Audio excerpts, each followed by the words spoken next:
Good morning. We continue with our 3-minute daily dose of Torah. If we lived in a different time, perhaps when our grandparents lived, or back in Europe where the Mama Loshen carried more weight, you had more Yiddish references, we would know the difference, we would capture the difference better when we have to think about the different ways in which we refer to God. When we just speak about God in English, or when we say Hashem, we don't have a capacity to understand anything unique about the name choice that we are making.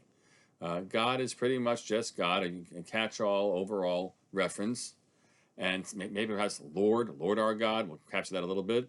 But that's really all we really feel when we think about this in the English.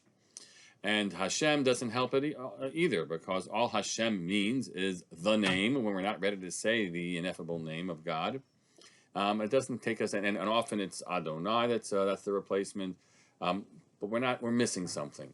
And it's the opening of the parasha this week, Parshat Vaerah, in which we are meant to comprehend the distinction in names. Says the Torah, Vaydaber Elohim el Moshe, Vayomer Elav Ani Adonai. Elohim spoke to Moshe, and he said to him, I am the Yud and the Hey and the Vav and the Hey name of God.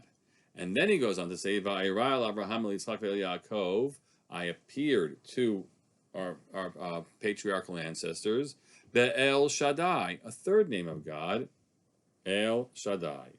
Ushmi Adonai, Yud Kei Vav Kei, Lo nadati lahem. I did not, my name, that other name of God, I was not made known to them.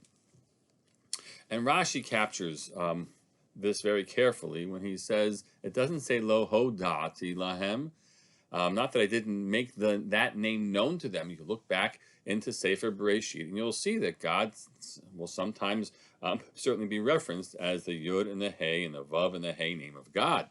So what does he mean? And the answer is, Lo no dati lahem, I wasn't made known to them in that name. And Rashi clarifies for us, and the Rashbam, his grandson in his wake as well, says, each of these names means something different.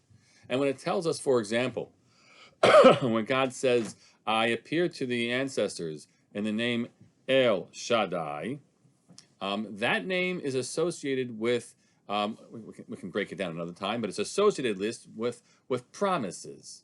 Promises that God makes, promises which are not necessarily yet lived out. In the words of the Rashbam, Heftacha al ha'atid v'lo kiyamti yadai. The name that name Kel Shakai El Shaddai relates to promises in the future, ones that had not ever been made known, that fulfilled in them, it wasn't carried out.